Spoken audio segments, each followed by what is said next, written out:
Pastor Sandro, bem-vindo. Uma salva de palmas para Jesus e com você, pastor.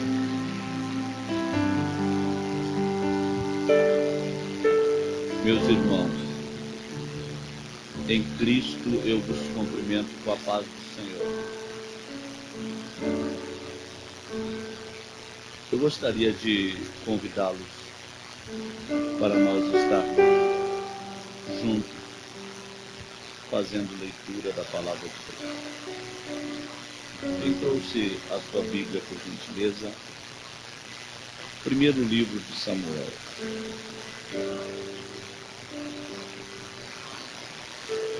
Capítulo de número 17.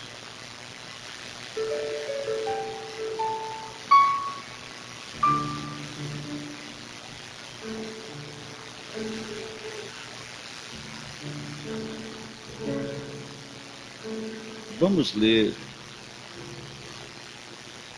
o versículo de número 8,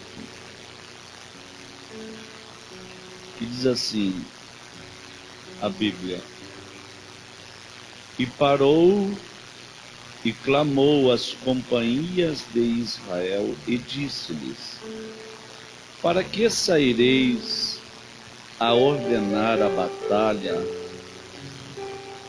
Não sou eu, filisteu, e vós servos de Saul? Escolhei dentre vós um homem que desça a mim. Se ele puder pelejar comigo e me ferir, seremos vossos servos. Porém, se eu o vencer e o ferir, então sereis nossos servos e nos servireis. Vamos ler o versículo de número 54 a seguir, também deste capítulo, deste mesmo capítulo, versículo 54 a seguir, que nos diz assim: E Davi tomou a cabeça do filisteu e a trouxe a Jerusalém, porém pôs as armas dele na sua tenda.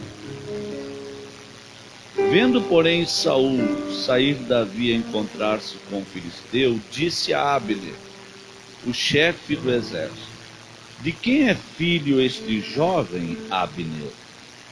E disse Abner: Vive a tua alma, ó rei, que o não sei. Disse então o rei: Pergunta, pois, de quem é filho este jovem? Voltando, pois, Davi de ferir o filisteu, Abner o tomou consigo e o trouxe à presença de Saul, trazendo ele na mão a cabeça do filisteu. E disse-lhe Saul: De quem és filho, jovem? E disse Davi: Filho de teu servo Jessé, belemita. E sucedeu que, acabando ele de falar com Saul, a alma de Jonatas se ligou à alma de Davi, e Jonatas o amou como a sua própria alma. E Saul naquele dia o tomou, guarde esta palavra, e não lhe permitiu que tornasse para a casa de seu pai. Amém, queridos? Quero estar assentados, por gentileza.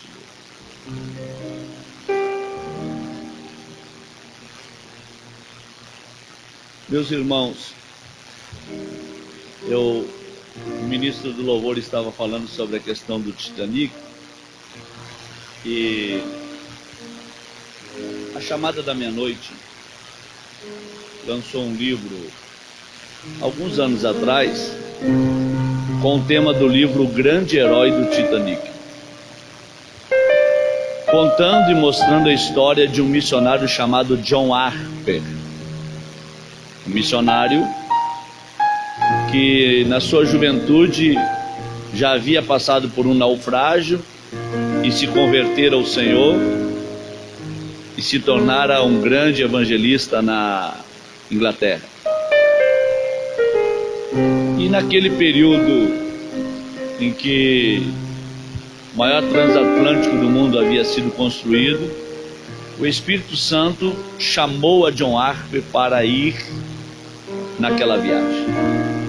E a Chamada da Meia-Noite fez uma busca da biografia desse missionário e conseguiu com muita felicidade trazer a história desse grande herói do Titanic que as mídias, o próprio filme não mostra.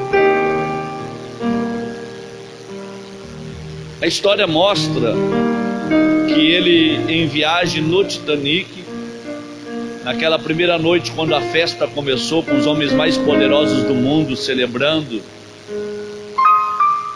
todo tipo de profanação, de bebedice, de uso de todo tipo de libertinagem, ele, se sentindo mal por ser um cristão, vai até um dos comandantes da embarcação e pede para subir na parte mais alta da embarcação, porque, se identificando como um cristão, ele queria falar com Deus. E um dos comandantes falou para ele que não era autorizado ninguém subir na parte superior se não colocasse um colete salva-vidas. E ele aceitou a proposta. Ele subiu em um dos mastros, numa parte mais elevada do transatlântico, quando à meia-noite daquele mês de abril de 1912 a embarcação bateu no iceberg. Quando ela balançou, John Harper caiu lá de cima dentro do mar. E uma multidão de algumas centenas de pessoas já começaram a boiar nas águas geladas do oceano. E o único com colete era ele. E ele começou a pregar: aquele que crê no Filho de Deus, ainda que esteja morto, viverá. E ele começou a pregar como se o mar fosse o seu púlpito mais oportuno para ganhar almas. E a biografia mostra que houve uma conversão de muitas pessoas. E ele, cansado, nadando de um lado para o outro com colete, pregando para pessoas. E pessoas aceitando a Jesus no momento de perca da vida. E a biografia nos mostra que ele chegou na frente de uma geleira onde uma centena de pessoas estavam morrendo por frio. E ele pregou em frente à geleira e todos aceitaram a Jesus. E naquela sede por alma, entendendo que era uma oportunidade que Deus o havia dado, ele, nadando ainda mais um pouco, ele encontrou um jovem de uns 16 para 17 anos e abraçou ele quando ele se afogava nas águas geladas do oceano. E ele falou para o jovem: você precisa aceitar a Jesus, porque aquele que crê no Filho de Deus, ainda que esteja morto, viverá. E o jovem falou para ele: missionário, eu não consigo crer. E ele falou: mas se você morrer sem crer, você vai para o inferno, você precisa crer. E o jovem falou para ele: mas se você fala com tanta autoridade e propriedade, que aquele que crê nesse homem, ainda que esteja morto, viverá, entrega o teu colete para mim. E o John Harper, nadando, tirou o colete e deu para o menino. E o menino foi testemunha dos últimos gritos que ele deu enquanto se afogava no oceano. A última vez que ele mergulha e volta para cima, ele grita mais uma vez: aquele que crê no Filho de Deus, ainda que esteja morto, viverá. E esse menino se tornou um dos sobreviventes do naufrágio do Titanic. Quando foi resgatado e voltou ao porto, aonde os familiares daquelas pessoas que estavam na embarcação, o menino procurou a família do John Harper e testemunhou para a mãe do John Harper, dizendo que o filho dela tinha ficado no oceano por amor à alma dele. E esse jovem se tornou um dos maiores evangelistas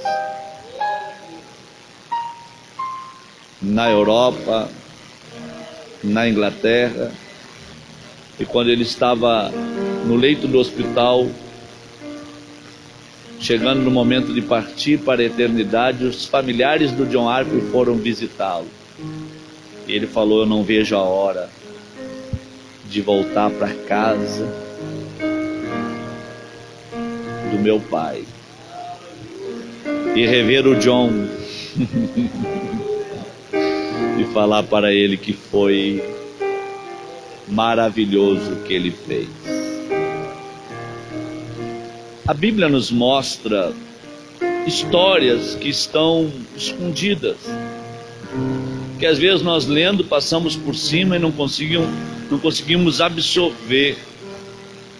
Histórias lindas de homens que cooperaram com o reino de Deus e foram tão poucos falados. É tão bom falar de Paulo, mas é tão difícil falar em Ananias. O que seria de Paulo se não fosse profetinha da rua chamada direita? O que seria de Paulo se Ananias não abrisse o seu coração para ouvir a voz de Deus que lhe dissera: vai lá porque tem um homem que eu derrubei ele, coloquei ele no chão de perseguidor, ele vai passar a ser perseguido por amor ao meu nome, ele está cego, impõe as tuas mãos sobre ele, eu vou limpar os olhos dele, vou tornar a dar a vista a ele, e já vou encher ele com o Espírito Santo. Mas isso vai acontecer pelas tuas mãos. Se Ananias não fosse lá, quem seria Paulo? Falamos no Paulo, esquecemos no Ananias, porque nós estamos dispostos a nos deter e a observar as coisas grandes e nos esquecemos das pequenas. O texto que ora nós acabamos de ler nos mostra o momento em que existe um confronto entre a nação de Israel e os filisteus. E ao mesmo tempo que existe o confronto, existe um tratado. Qual era o tratado? O rei de Israel com o rei dos filisteus, para não dar baixas às suas tropas, resolve colocar um representante para cada país. E o representante deveria descer ao vale para entrar em confronto com o representante deste outro país. E aquele que vencesse no vale, a nação do perdedor serviria a nação do vencedor. Estava tudo aportado, tudo concordado.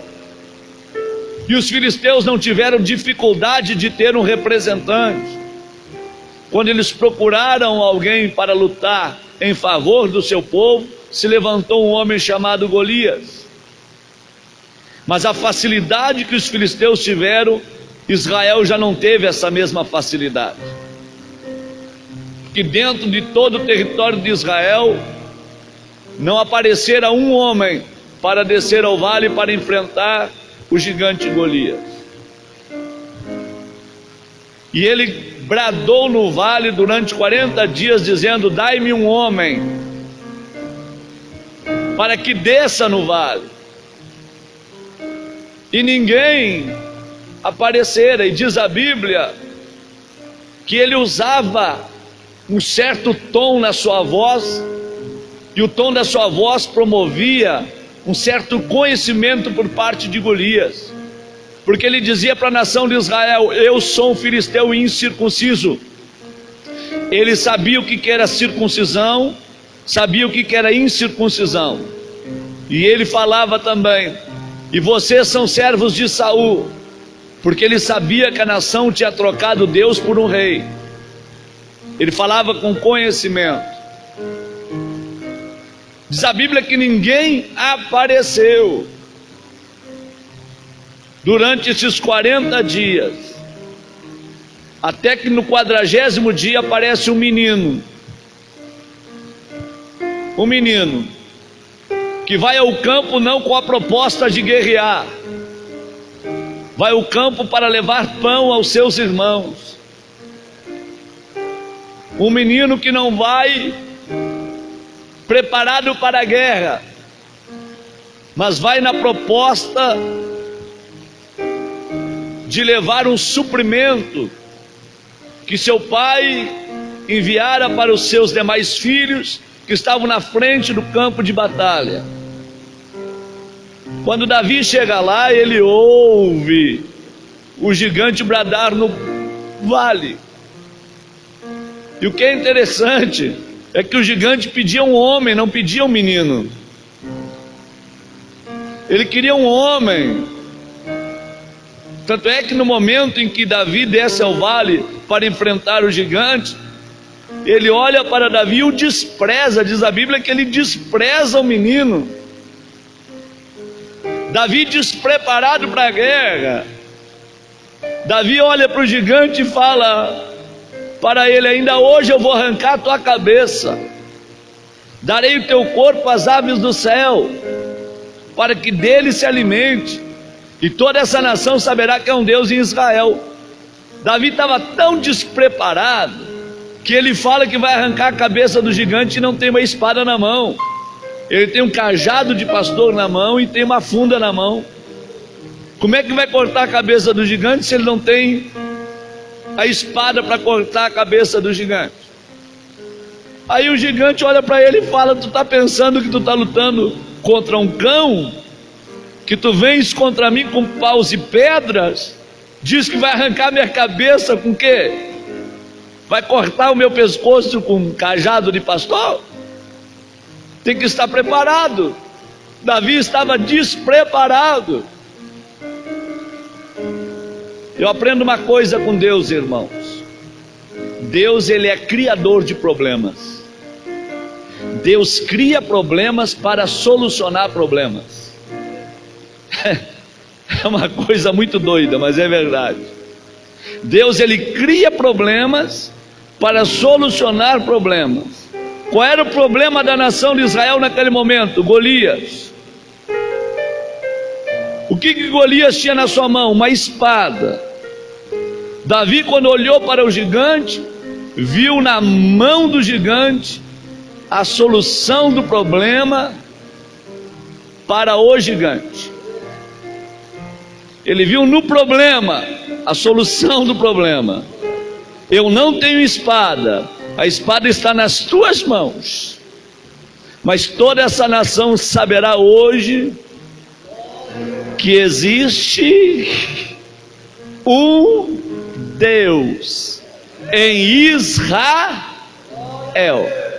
Ok. Estive pregando no país da Irlanda, igreja esta fundada pelo pastor Abigail, que voltou à casa do pai neste dia. A águia voltou para o ninho. E quando eu estive na Irlanda, eu falei para minha esposa: nós vamos morar nesse país ainda, vamos vir embora para cá. O Brasil não tem nada para nos oferecer. Eu criei um desejo de ir embora do Brasil. Eu vim para o meu estado, dali uns meses atendi uma agenda em Rondônia, fui para uma conferência missionária, e um jovem da igreja, líder da missão da igreja de Colorado do Oeste em Rondônia, colocou no telão da igreja um programa para que toda a igreja visse e participasse dos problemas dos países na Ásia, na Europa, na África, e os problemas que existem no Brasil. Ele colocou no telão a questão da guerra na Síria, as crianças morrendo. Mostrou as crianças morrendo por bala perdida no Rio de Janeiro, nas comunidades. Começou a mostrar as corrupções que existem na comunidade árabe, os sheiks tratando o petróleo como base de ostentação para viver uma vida luxuosa, enquanto a comunidade árabe vive em estado de miséria.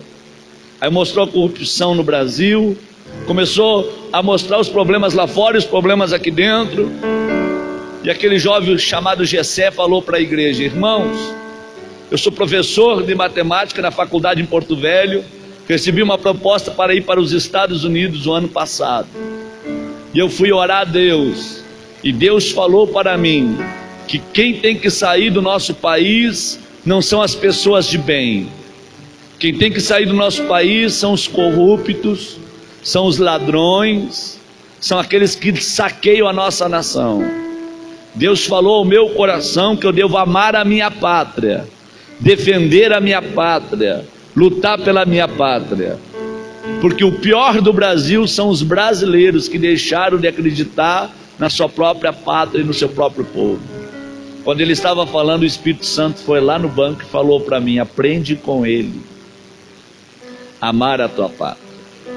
Sabe quem era o gigante Golias? Um homem patriota. Ele estava disposto a morrer pelo seu país. Eu me criei na Assembleia de Deus entendendo que Golias era um representante do Satanás, que Golias era a representatividade do diabo. Se você observar a biografia de Golias, ele estava perfeito. Era um homem patriota. Ser patriota não é problema. Amar o seu país não é um problema. Um homem que tinha uma proposta para a sua vida.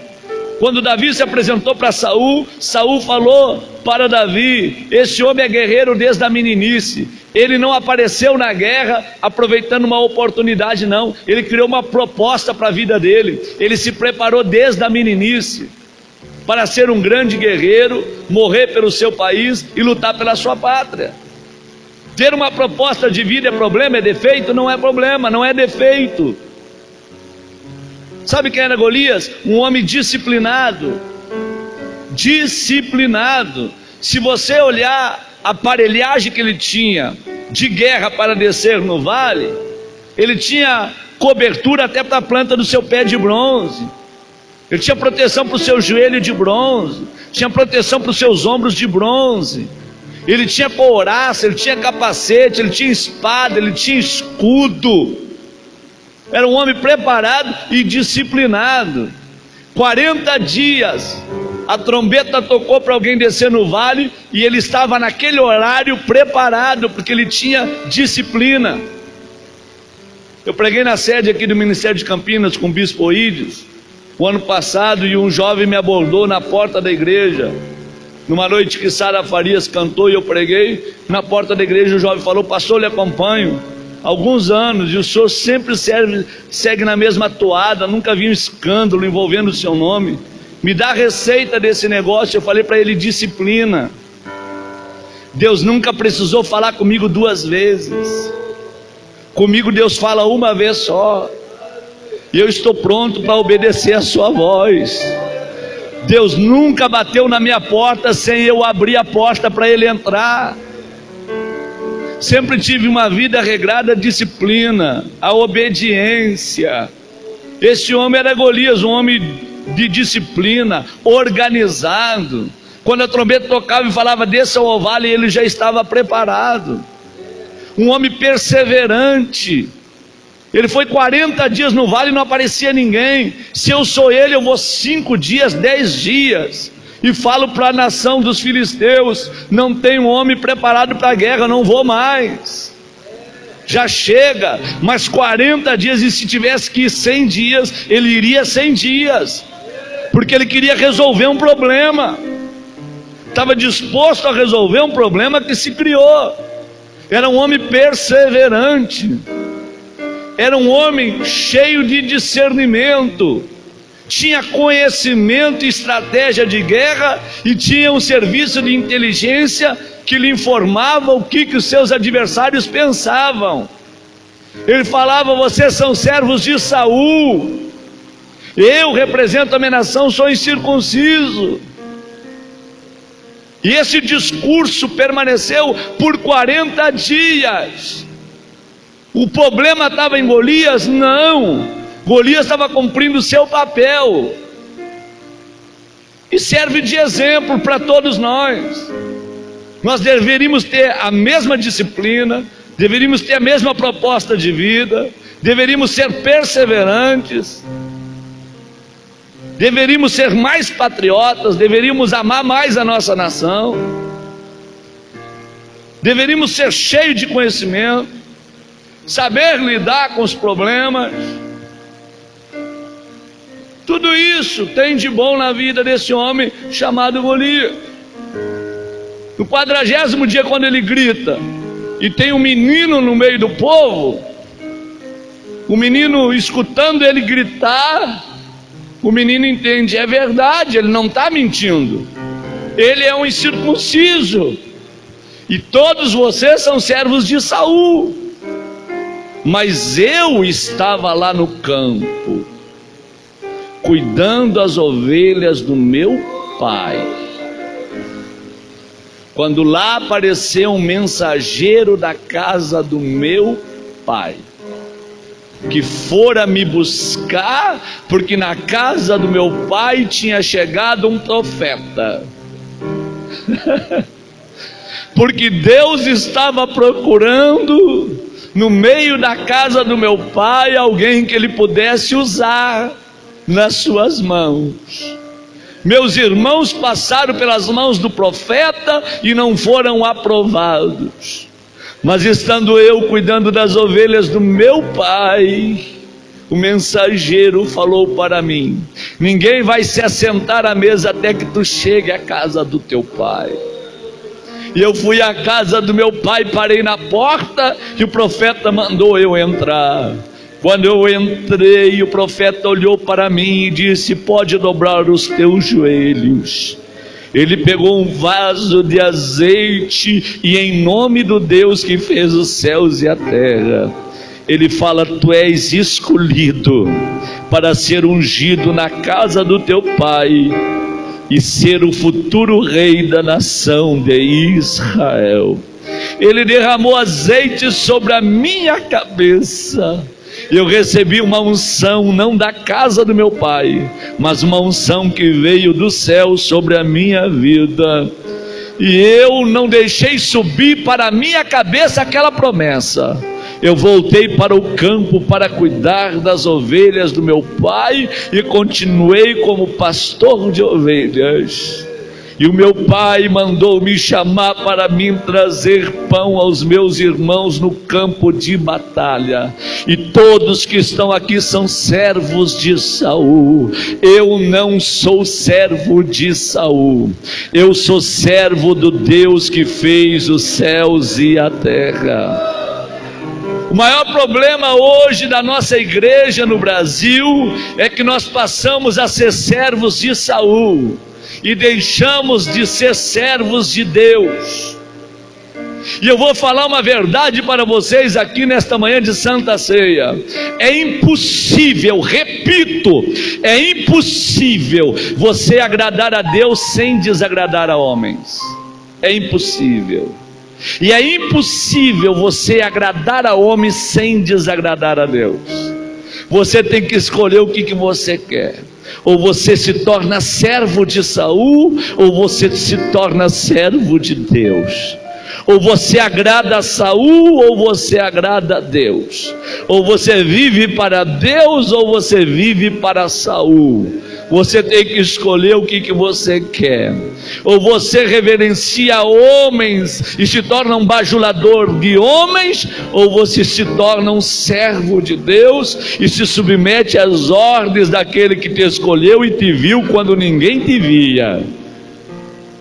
Você obedece às ordens daquele que te escolheu quando ninguém te escolheria. E diz a Bíblia que Deus, procurando um homem, não acha um homem. Aparece um menino. Sabe o que o Espírito Santo colocou no meu coração? É que tem muitos homens que deixaram de ser homens e precisam voltar a serem meninos. Porque se não tem um homem para Deus usar, Deus vai levantar uma geração de meninos. E tem muito homem que ficou homem demais e precisa voltar a ser menino, para Deus te usar como um menino. Deus tem a sua maneira de trabalhar, de agir, e tem muitas pessoas hoje que estão tão espirituais que têm dificuldade até de abrir a boca e dar glória a Deus. Mas quando tu era menino, tu abria tua boca, tu gritava, tu pulava e fazia coisa de menino. Tu recebia a glória de Deus como um menino. Agora que tu é homem, tu tem dificuldade de receber a glória de Deus. E Deus está nos convidando nesta manhã a voltar a ser meninos, a voltar a ser meninos novamente, porque se não tem homem para Deus usar, porque se tornaram homens demais, Deus quer que você volte a ser um menino. Sabe quem era Davi?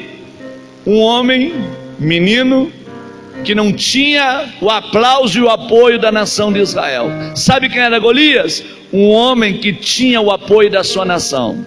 Quando ele descia no vale para guerrear, os filisteus ficavam no monte. Esse é o nosso campeão.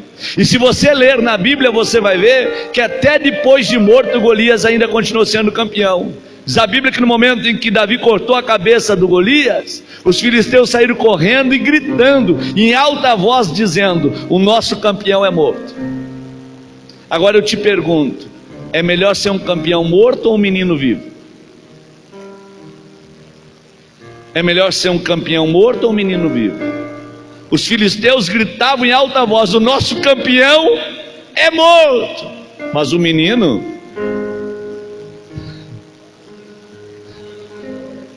tem muito campeão que já morreu, mas os meninos estão aqui nesta manhã.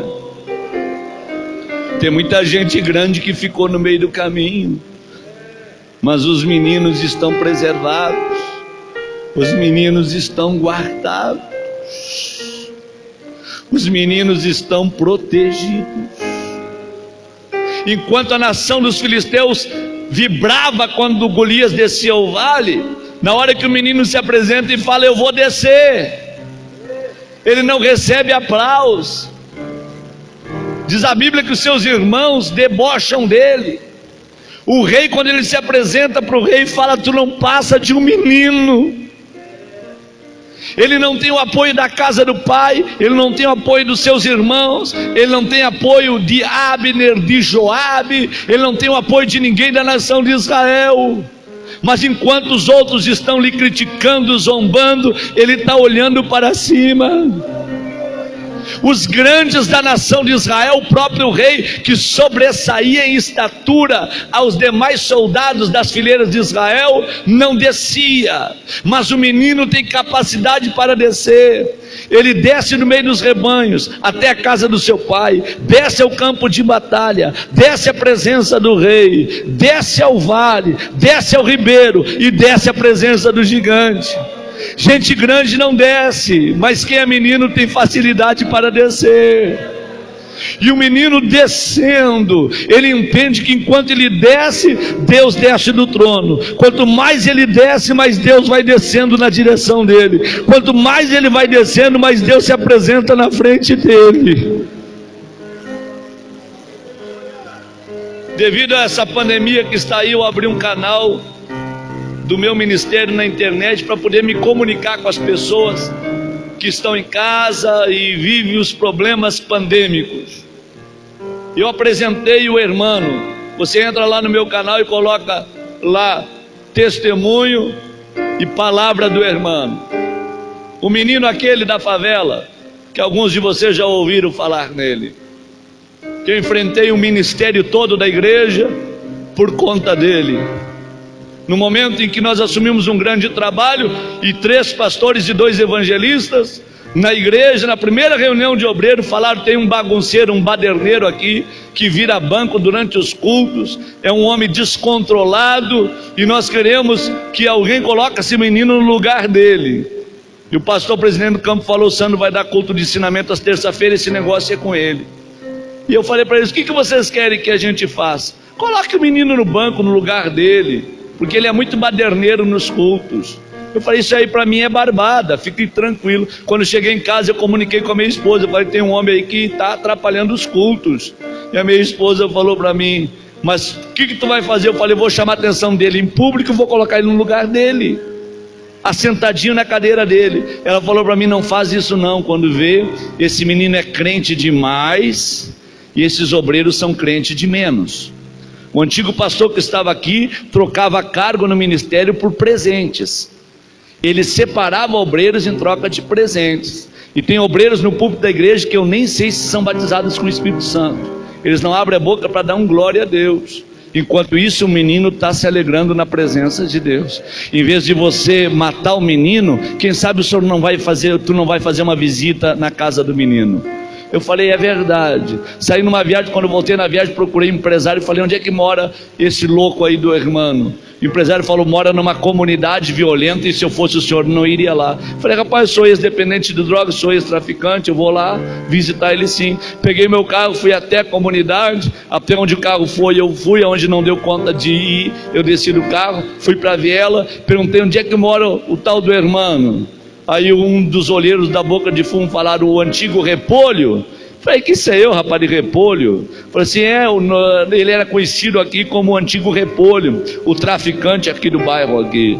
Eu falei, onde é que mora o antigo Repolho? Ele falou, no último barraco da favela, bem na costa de um despenhadeiro lá, de uma descida brusca que tem no morro. Eu falei, ok. Fui lá, quando cheguei, uma cerca de arame, o barraco de madeira meio torto. Eu fui abrir a porteira, machuquei as minhas mãos com os arames, bati palma, quando gritou de dentro do barraco, quem que está aí? Eu dei um grito e falei, é o pastor Sandro Fontoura, rapaz, abre esse negócio aqui que eu vim falar contigo. Ele gritou de dentro do barraco, ô maravilha de Deus! Aí eu fiquei pensando comigo, ele é mais doido do que os obreiros haviam me falado. Falei, abre aqui. Quando ele abriu a porta do barraco, olhou para mim, ele levantou as duas mãos para o céu e começou a adorar a Deus. Falei, rapaz, não é hora de adorar, é hora de nós conversar. Abre esse negócio aqui. Ele falou, pastor, o senhor não está entendendo não. Faz 3 anos que eu me converti, e por eu morar nesse lugar aqui, ninguém vem me visitar até o dia de hoje.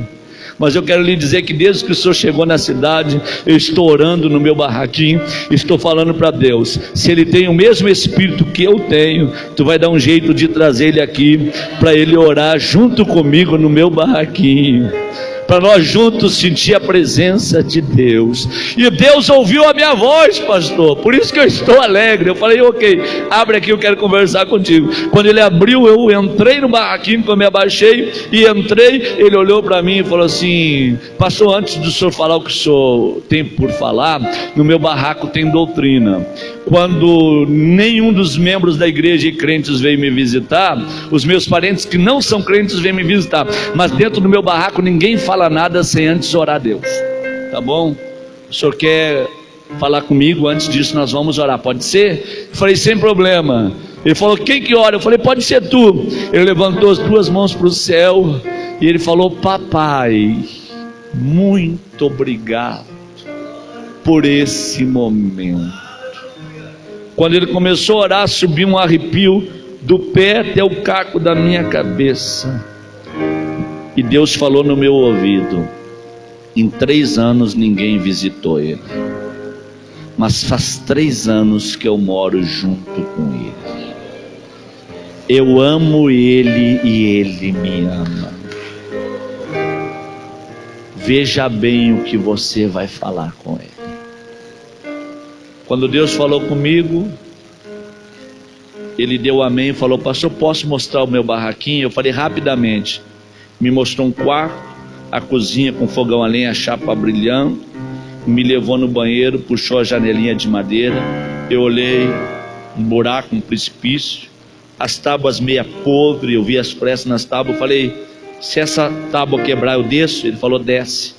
Eu pulei fora e falei, rapaz, tu tá doido, né? Ele falou, pastor, eu era que nem o senhor, eu tinha medo da morte, mas depois que aceitei a Jesus, não tenho medo de mais nada, porque Jesus, ele é tudo que eu tenho. Eu sou apaixonado por ele, pastor.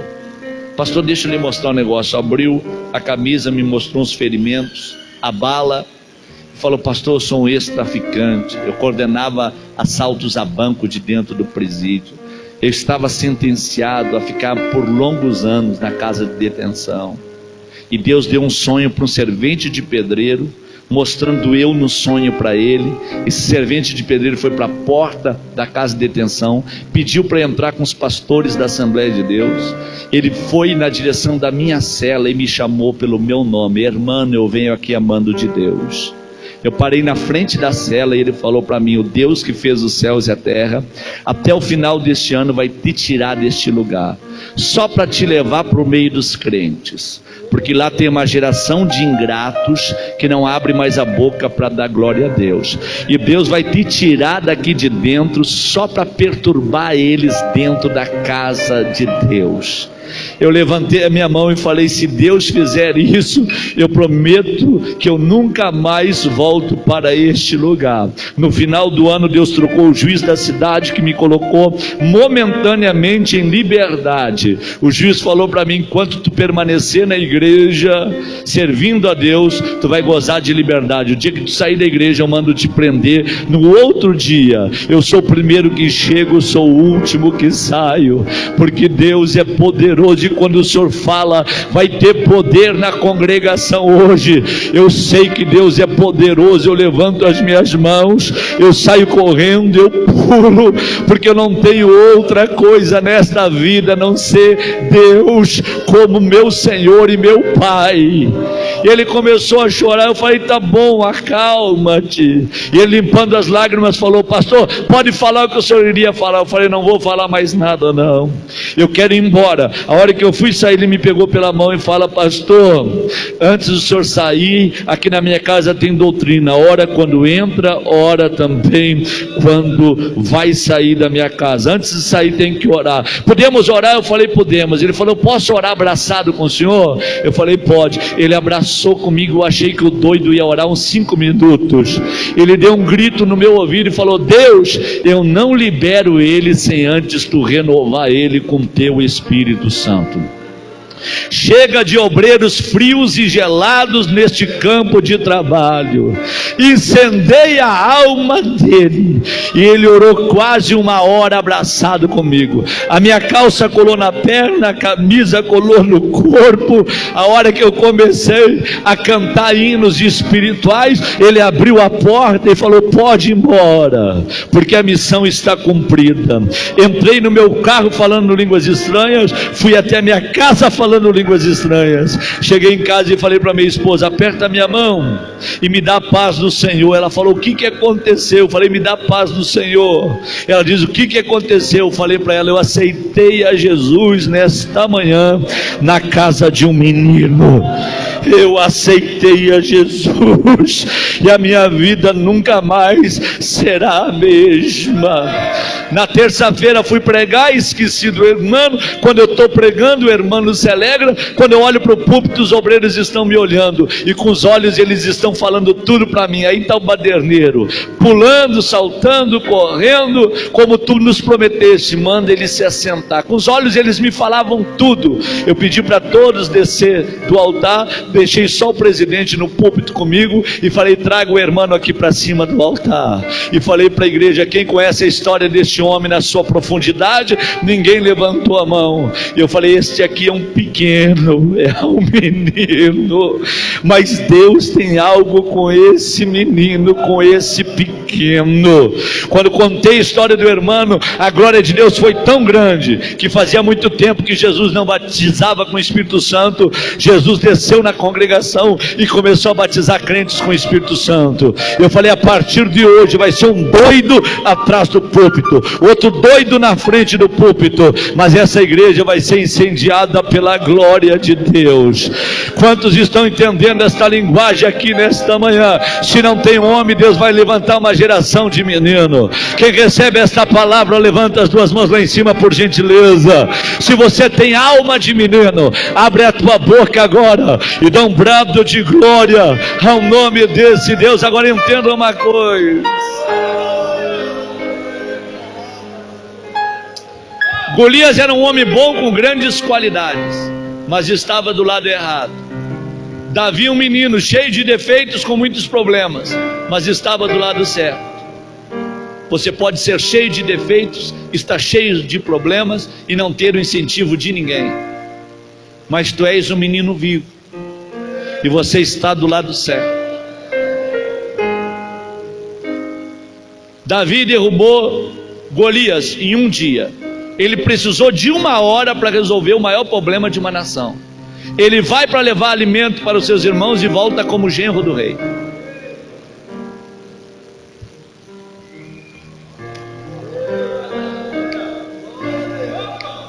ele vai para levar pão para os seus irmãos. Volta como genro do rei. E diz a Bíblia que o rei prometeu enriquecer quem derrubasse Golias. Prometeu livrar a sua família dos impostos e tributos. E prometeu dar a sua filha por esposa ao vencedor.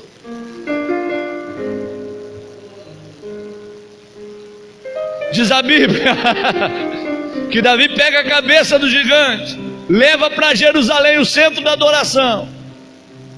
Davi arma uma tenda e leva as armaduras e as espadas do gigante para fazer um memorial para toda a nação de Israel. Saber que naquele museu onde estava a armadura, capacete, couraça, espada, escudo, todos os armamentos do Golias, no museu que ele preparou e montou para a nação de Israel poder visitar e ver a estrutura que o gigante tinha.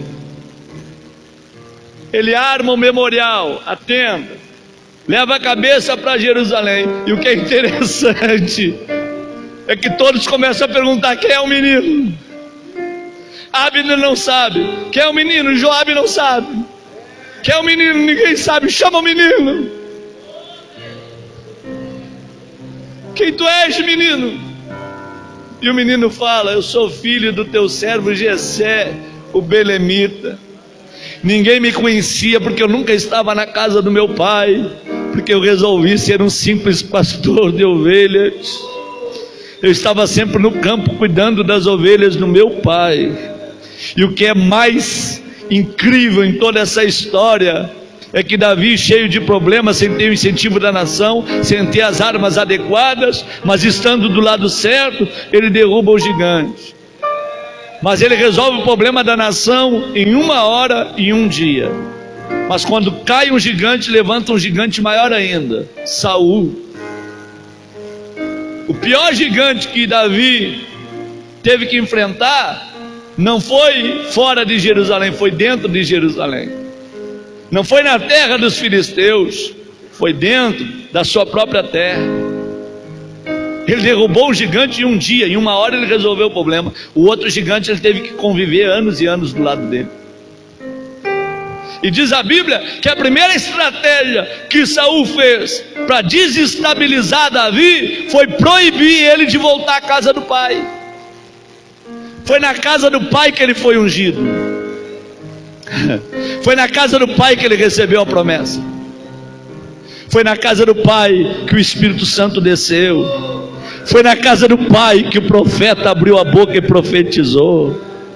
Foi na casa do pai que repousou sobre ele uma promessa vinda da parte de Deus. Agora ele tem o privilégio de se enriquecer, de receber os lauréis de toda uma nação. E o rei fala: tu está proibido de voltar à casa do pai. Sabe o que está acontecendo? O diabo montou uma estratégia para os crentes desta geração perder o amor à casa do pai. Depois de vencer grandes batalhas, grandes guerras, o diabo está usando a mesma estratégia de Saul: não volte para a casa do pai.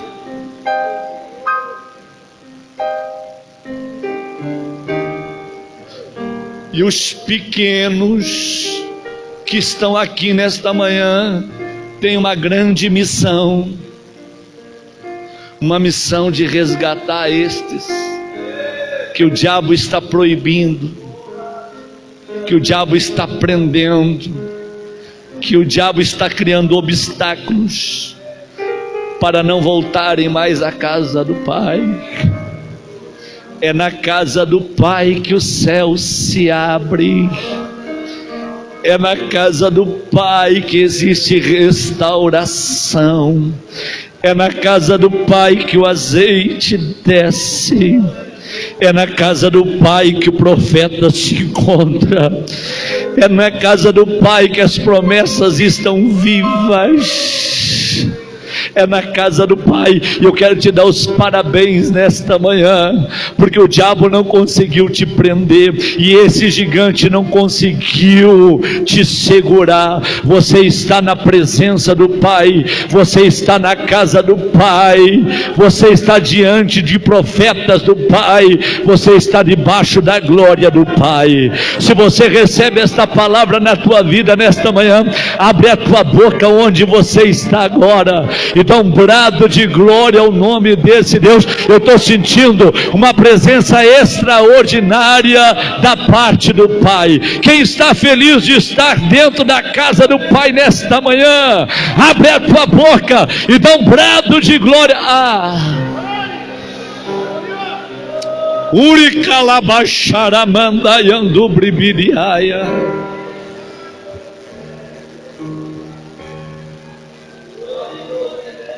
Proibiu de voltar à casa do Pai.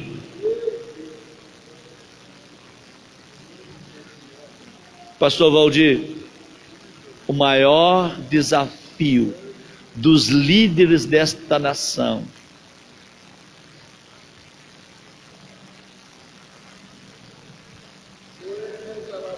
eu fui em Israel e fiz um culto no campo dos pastores, e a guia turística falou para nós na porta de uma das cavernas onde os pastores traziam as ovelhas, nos dias de sol muito quente, no deserto da Judéia, 45 graus, dentro da caverna 22, 24 graus. Colocava as ovelhas para dentro da caverna e fazia a cama deles na porta de entrada da caverna. E a guia turística falou para nós: vocês no Brasil são muito bem sucedidos, os pastores no Brasil não vivem mal. Mas Davi dormia na porta da caverna. Não eram as ovelhas que cuidavam dos pastores. No tempo de Davi eram os pastores que cuidavam das ovelhas. Sabe por que Jesus falou o bom pastor dá vida pelas ovelhas? É porque o bom pastor coloca a cama dele na porta de entrada da caverna. Para o predador tocar nas ovelhas, vai ter que passar por cima dele. Eu moro num condomínio muito bom na beira-mar. No quintal da minha casa passa um braço do mar. Eu entro no canal de um rio e saio dentro do oceano. Mora juízes, promotores, deputados, e eu sou o pobre do condomínio, que atendo a demanda espiritual de todo o condomínio.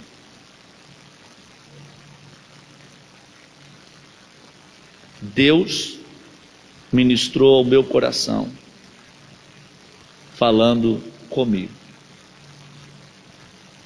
Nessa semana, entrou um dos líderes da maçonaria de toda a região, parou na frente da minha casa e falou: pastor, está chegando o tempo dos pastores pegar as armas que têm e ir para frente do rebanho e brigar pelo rebanho. A nossa briga vai ser essa, a maior briga da liderança brasileira. É romper com essa estratégia do diabo, que proibiu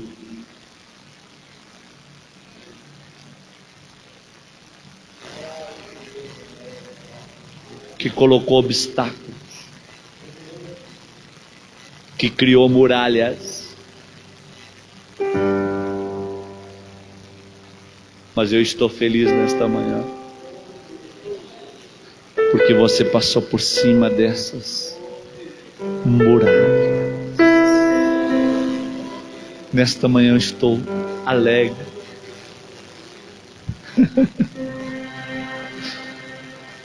porque o inimigo não conseguiu te segurar.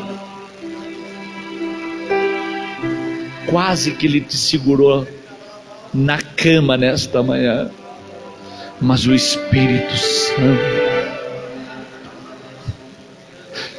rompeu os céus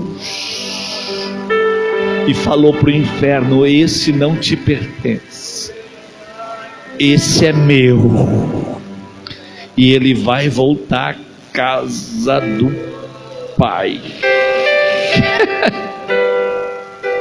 Imagine Davi, doido para falar para o pai, voltar e bater na porta da casa de Jessé e falar: papai, está livre de tributo, não vai pagar mais impostos, fui para levar pão, agora eu sou genro do rei, papai, eu vou ter que colocar alguém no meu lugar para cuidar dos rebanhos. Agora sabe onde é que eu vou morar? Eu não vou morar no campo, eu não vou colocar minha cama na porta da caverna. Agora, papai, eu vou entrar para dentro do palácio, vou sair do campo, vou sair do deserto e vou para dentro do palácio. Deus vai me dar uma vida de palácio, porque eu fui fiel ao Senhor, papai. Deus me colocou agora dentro do palácio. Deixa eu te falar algo da parte de Deus. O tempo da igreja nessa terra está abreviado. A igreja vai sair desse deserto chamado mundo, e Deus está alertando a sua igreja. Daqui a pouco eu vou bradar para a minha igreja nos 4 cantos da terra, para a minha igreja sair da terra. Eu vou trazer eles para dentro do meu palácio. Está chegando um tempo em que a trombeta de Deus vai tocar. Quem está esperando esse tempo acredita que esse tempo está mais próximo do que nunca. Sabe o que Saul fez? Proibiu ele de ir, voltar para a casa do pai, e conduziu ele ao palácio.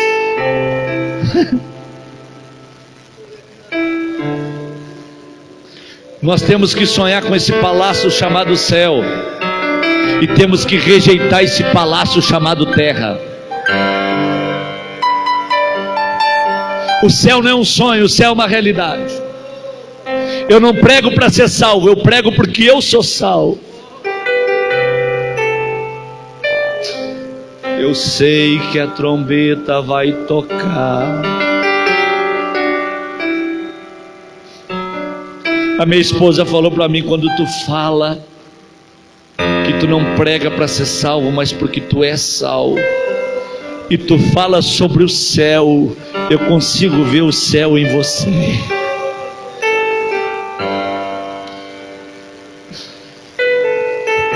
Deus pode te dar a vida boa que tem te dado, mas nada se compara com aquilo que Ele tem preparado.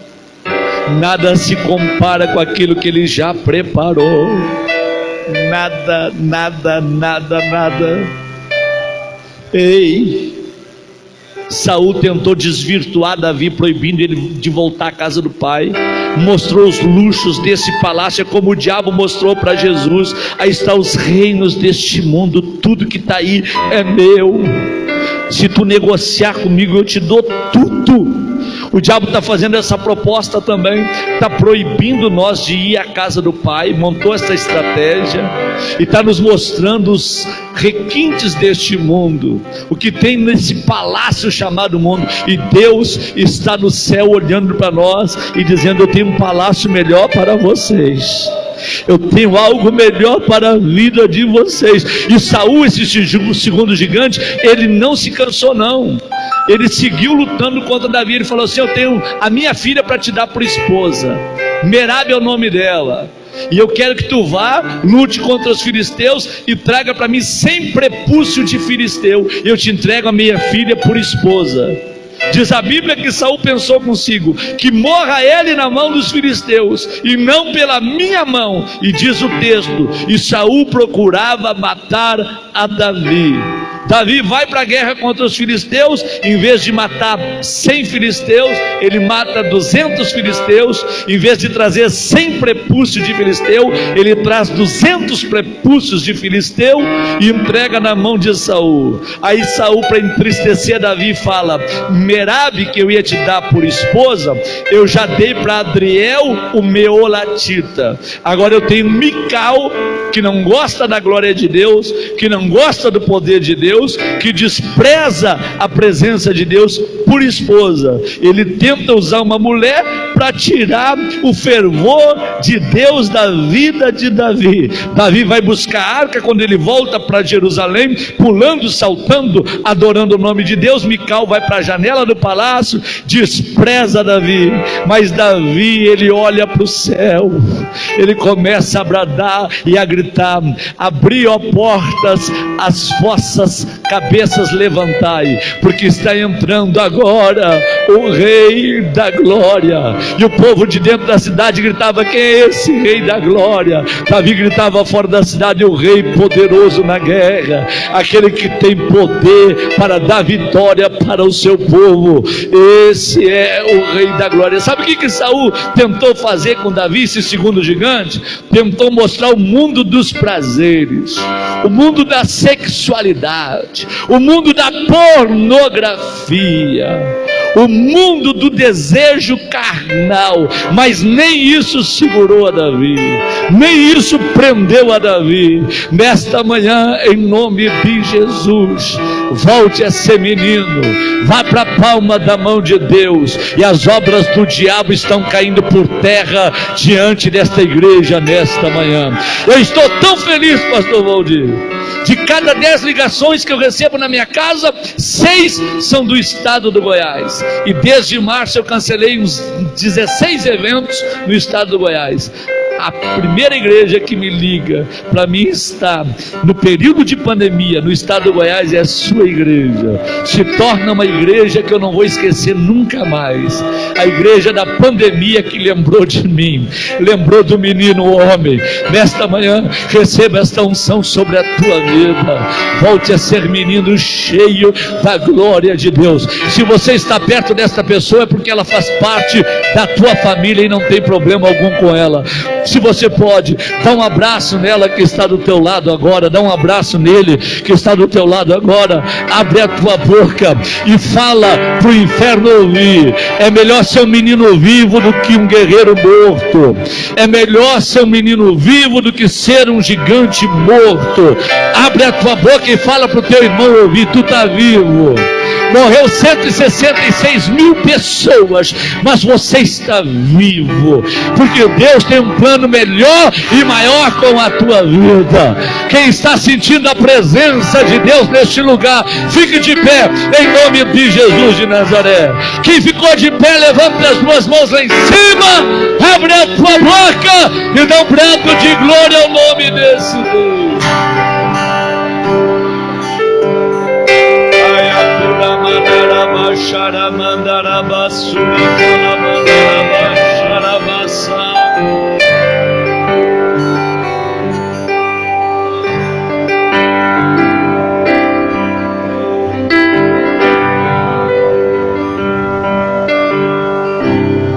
Saul, pastor de jumentos. Davi, pastor de ovelhas. Saul começa com a espada, termina na espada. Davi começa com a arma, termina com a arma.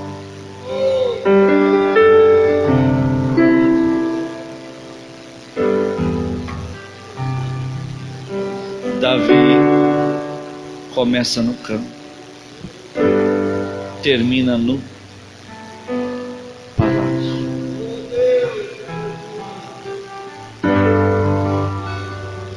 Todos têm que ser sepultados fora dos muros de Jerusalém, inclusive o Cristo padeceu do lado de fora da porta. Mas Davi é morto. Davi morre. Vamos levar o menino homem para sepultar. Aonde?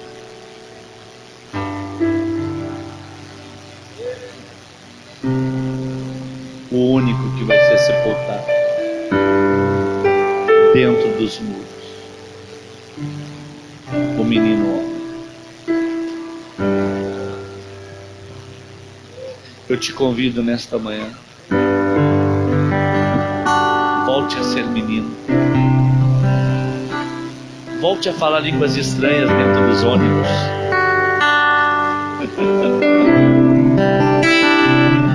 Volte a falar línguas estranhas nos corredores da faculdade.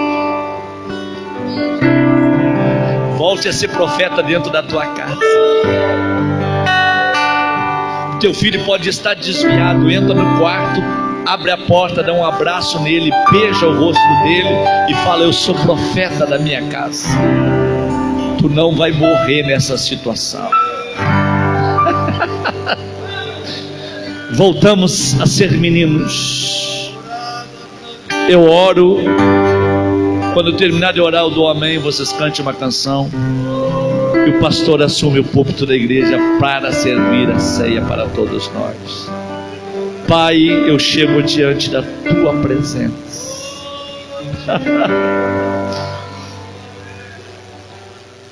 Às vezes despreparados estamos, sem as armas ideais para a guerra. Bem verdade é que às vezes nem incentivos nós temos dentro da nossa própria casa. Não temos o incentivo da nação e dos irmãos. Mas se não tem homens para tu usar, usa as nossas vidas, Senhor. Usa as nossas vidas. O diabo tem montado essa estratégia, Senhor. Proibir aqueles que já presenciaram e já viveram grandes milagres. Estão proibidos de voltarem à tua casa. A nossa missão é trazê-los de volta. Mas um dia, Senhor, tu nos ungiu dentro da tua casa. Tu nos fizestes uma promessa, que se nós crêssemos no Senhor Jesus, seria salvo não somente nós, mas como toda a nossa casa. Nesta manhã, nós temos filhos que estão perdidos. Nós temos amigos que estão perdidos. Mas a mesma unção que tu mandaste na casa de Jessé, manda para nós aqui nesta manhã. Abre o telhado desta igreja, nos transporta de dentro deste ambiente e nos conduz até a tua excelente presença. Transforma, Senhor, em nós o que precisa ser transformado para nós sermos melhores.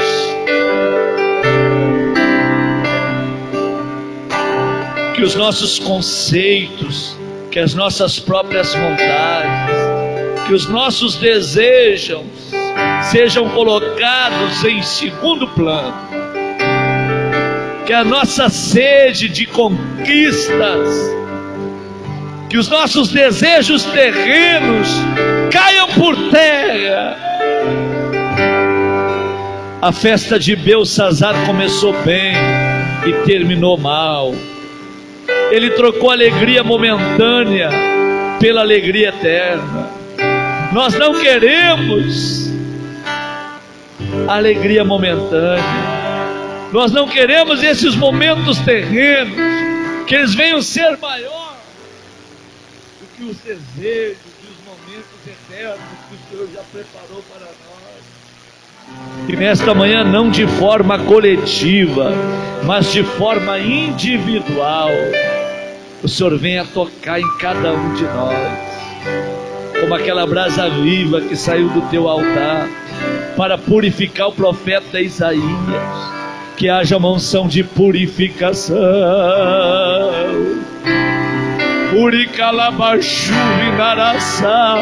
Que os crentes desta manhã, ao saírem deste santuário, voltando aos seus lares, possam testemunhar: eu vi o Senhor assentado no alto e sublime trono nesta manhã, na Santa Ceia da Assembleia de Deus do bairro Goiás, e eu a partir de hoje serei um novo homem, uma nova mulher. O vinarabaçu brabadacamandayandubribipiaia. Aquele que não falava em outras línguas, devolve a ele a alegria da salvação.